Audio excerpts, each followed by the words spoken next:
Adler taught that only by accepting yourself completely without masks, with both your light and dark sides, can you open the path to true greatness.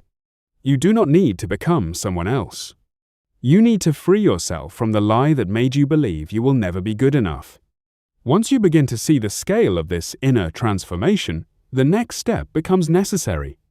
You must understand how to overcome the inferiority complex in practice and build self-worth that does not depend on approval or constant comparison. For Alfred Adler, healing was never about repeating positive affirmations or hiding pain. Healing is a radical reconstruction of your relationship with yourself and with the world. And it requires courage, the courage to take responsibility for your own life. The first step is to abandon the role of the victim. You are not guilty of the wounds left by the past, but you are responsible for what you do with those wounds today. What happened may have hurt you, but remaining imprisoned by those wounds is a choice made every day. Adler reminded us, as long as we blame circumstances or other people, we remain weak. Strength appears the moment you say, "From this day forward, I write the story of my life."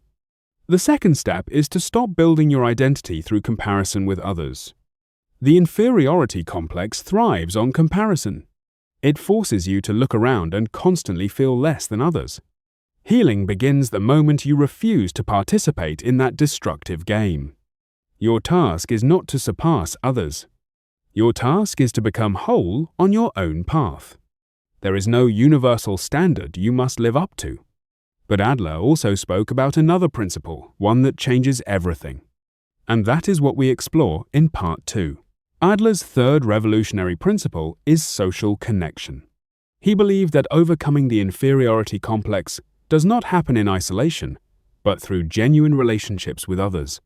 And the purpose of those relationships is not approval. It is shared meaning. For Adler, to live means to contribute to society, to feel useful, to feel needed. When a person finds a purpose beyond personal validation, something shifts. The focus moves away from the wounded ego and toward the positive impact one can have on the world. In this way, healing requires 3 actions at the same time: taking responsibility for your life, refusing the poison of constant comparison, and finding meaning through contribution to others. But understanding these ideas is not enough.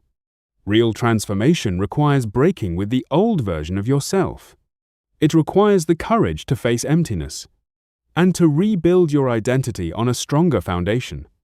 And this is where the real journey begins.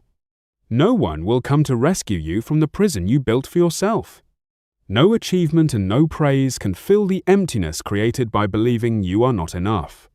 This battle takes place in the silence of your mind, and only you can win it.